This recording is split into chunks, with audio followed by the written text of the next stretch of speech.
Okey guys, ni Wan nak tunjuk cara Wan peram sawit. First sekali nak kena ada sawit lah.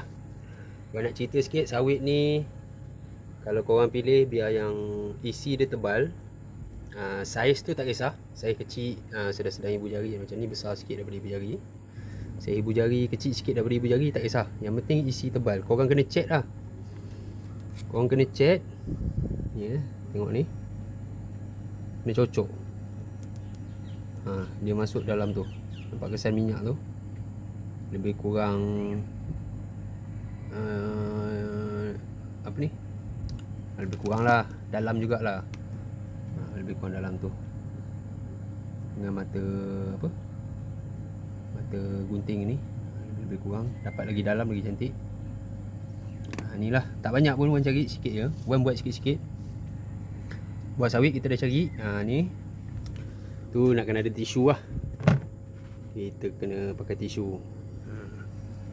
Okay.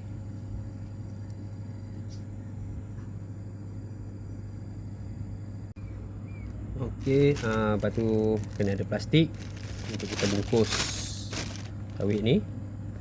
Okey. Ni tak ada stain. Macam mana ni nak buat ni? Okey, macam ni lah. Okey. Ni plastik ni. Kau ambil tisu. Tisu dapur bukan tisu yang dalam kotak. Ni tisu dapur. Dapat surat khabar lagi cantik. Surat khabar. Ni dalam 3 keping. Kau letak bawah sekali di dalam plastik. Bawah sekali. Macam tu. Lepas tu kau ambil lagi 3 keping lebih kurang.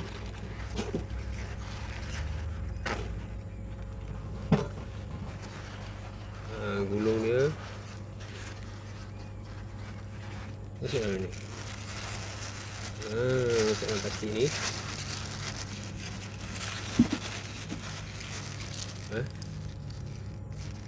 Sawit ni masuk dalam tisu ni. Masuk je. Tak payah basuh sawit. Cuma korang kena tengok lah, kalau kawasan sawit yang korang cari tu baru lepas racun ke, baru lepas membaca ke, korang basuh lah sawit dia, buah ni. Kalau tak ada apa-apa, tak payah, biar je. Tanah-tanah sikit tu tak kisah. Okey je. Okey. Dah. Macam tu je. Siap. Yang atas lebih ni tutup.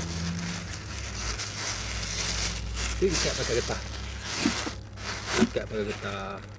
Korang peram ini. Dah siap bungkus ni. 2 minggu korang kena tukar tisu dalam dia ni. 2 minggu, cukup 2 minggu korang kena tukar tisu dalam ni. Tukar tisu baru. Lepas tu lagi 2 minggu tukar tisu dan boleh pakai. Mana sebulan lah. Sebulan. Yang macam ni Wan ada dah buat. Ni mana? Rasanya ada kat sini. Ni. Ni. Ini baru seminggu lebih. Ini seminggu lebih Kau nak tengok. Ni seminggu lebih. Dia dah start naik kulat. Dia naik kulat macam ni. Tu.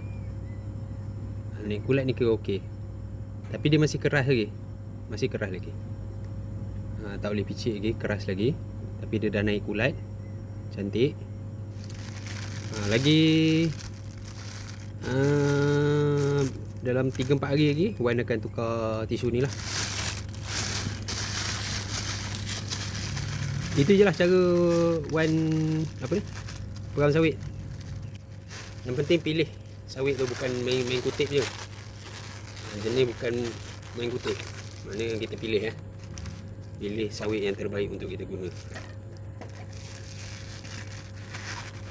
Ni tak siap lagi. Tadi yang dah siap. Ini baru nak peram. Baru kutip. Okey, itu je lah cara Wan peram sawit. Tak ada yang istimewa, tak ada campur bahan apa-apa. Macam tu je. 2 minggu tukar tisu, lagi 2 minggu baru pakai. Okey, mantap.